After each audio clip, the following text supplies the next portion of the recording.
नमस्कार छात्रों, आप सभी का मेरे चैनल पर स्वागत है। नमस्कार छात्रों, आशा करती हूँ कि आप अपने अपने घरों में स्वस्थ होंगे और सेफ होंगे। तो आज हम पढ़ेंगे क्लास 7 का संस्कृत का चैप्टर 7, जिसका नाम है संकल्पः सिद्धिदायकः का सारांश। पहले हम सारांश जान लेते हैं, उसके बाद नेक्स्ट वीडियो में शब्दार्थ सहित हिंदी में अनुवाद, संस्कृत का हिंदी में अनुवाद और इंग्लिश भी ट्रांसलेट करके डाल दूँगी, तो देखना मत भूलना। तो आज हम करेंगे संकल्पः सिद्धिदायकः पाठ का सारांश, समरी जान लेते हैं ताकि आपको अच्छे से पाठ में समझ आ जाए। पाठ का परिचय। सारांश। प्रस्तुत पाठ में वर्णन किया गया है कि किस प्रकार कठिन तपस्या करके पार्वती ने शिव को पति के रूप में प्राप्त किया। छात्रों, कथा के द्वारा शिक्षा दी गई है कि दृढ़ निश्चय और कठोर परिश्रम से कठिन कार्यों को पूर्ण किया जा सकता है। कुछ भी हम सोच लें कि हमें ये काम करना है और उसके लिए हमें क्या करना होगा, कठोर परिश्रम, मेहनत, तो वह कार्य जो होता है पूर्ण किया जा सकता है, पूरा हो सकता है। इस पाठ से धातु रूपों का अधिक ज्ञान प्राप्त होगा। कथा का सार इस प्रकार है। हैनारथ के वचन से प्रभावित होकर पार्वती ने शिव को पति रूप में प्राप्त करने के लिए तप करने की इच्छा प्रकट की। अब यहाँ पर पार्वती ने शिव को पाने के लिए क्या की, तपस्या करने की इच्छा प्रकट की। पार्वती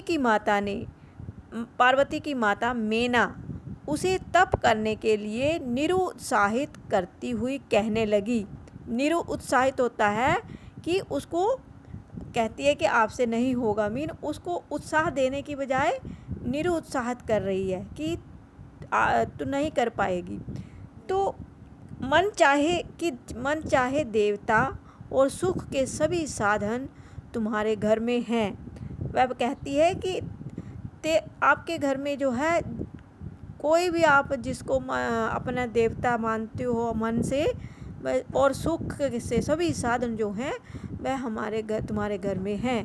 तुम्हारा शरीर जो होता है वो कोमल है, जो कठोर तप के अनुकूल नहीं है, इसलिए तुम्हें तपस्या में प्रवृत्त नहीं होना चाहिए। तपस्या नहीं करनी चाहिए। उसकी माता जो है उसको मना कर रही है, पार्वती को। तो ये चित्र में भी देख सकते हैं आप कि दोनों का वार्तालाप होते हुए देख रहे हैं। पार्वती ने माता को आश्वस्त करते हुए कहा कि वह किसी भी प्रकार की बाधा से भयभीत नहीं होगी। उसको विश्वास है, पार्वती जो है अपनी माता को विश्वास दिलाते हुए कह रही है कि किसी भी प्रकार की जो है बाधा से वह भयभीत नहीं होगी, डरेगी नहीं, तथा अभिलाषा के पूर्ण हो जाने पर पुनः घर लौट आएगी। जब उसकी इच्छा अभिलाषा पूरी हो जाएगी तो वह घर वापस आ जाएगी। इस प्रकार पार्वती अपनी माता को वचन देकर वन में जाकर तपस्या करने लगी। उनकी कठोर तपस्या से हिंसक पशु भी उनके मित्र बन गए। उन्होंने वेदों का अध्ययन किया तथा कठोर तपस्या का आचरण किया। कुछ समय पश्चात एक ब्रह्मचारी उनके आश्रम में आया। कुशल क्षेम पूछने के पश्चात उसका हाल चाल पूछने के पश्चात ब्रह्मचारी ने उनसे तपस्या का उद्देश्य जानना चाहा। वह तपस्या क्यों कर रही हैं ये जानना चाहा। किसने? एक ब्रह्मचारी ने। पार्वती की सहेली के मुख से तपस्या का प्रयोजन जानकर वह जोर से हंसने लगा।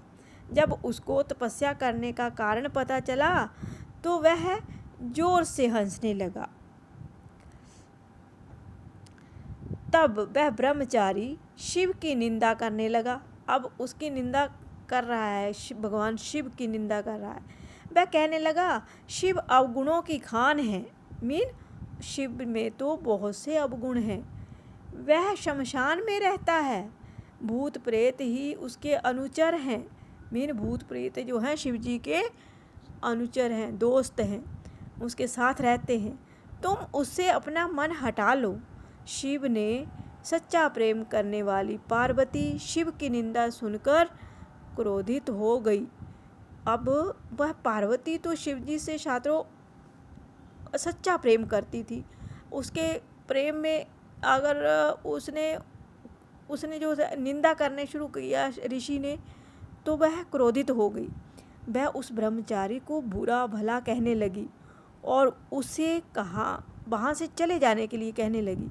ब्रह्मचारी के अड़ियल रवैये को देखकर पार्वती आश्रम से बाहर जाने को तत्पर हो गई। मीन अड़ियल मीन वो ढीठ बनकर वहीं पर बैठा रहा और पार्वती जो थी वह आश्रम से बाहर आने को तैयार हो गई। तब शिव ने अपना वास्तविक रूप प्रकट करके पार्वती से कहा कि मैं ब्रह्मचारी के रूप में शिव ही हूँ। अब पार्वती को के सामने जो तो शिव आ गए थे। शिव ने क्या किया था, ऋषि का रूप धारण करके उसके वो परीक्षा ले रहा था। तो वास्तविक रूप प्रकट करके पार्वती से कहा कि मैं ब्रह्मचारी के रूप में शिव ही हूँ। आज तुम परीक्षा में उत्तीर्ण हो गई हो, मीन पास हो गई हो। ये सुनकर पार्वती अत्यधिक प्रसन्न हो गई। तो ये था बच्चों, पार्वती ने ये तपस्या की और शिव को प्राप्त किया। प्यारे बच्चों, जिन्होंने मेरे चैनल को अभी तक सब्सक्राइब नहीं किया है, मेरे चैनल को सब्सक्राइब कर दें ताकि आपको मेरे आने वाली वीडियो का नया नोटिफिकेशन मिल सके। लाइक और शेयर भी जरूर कर देना।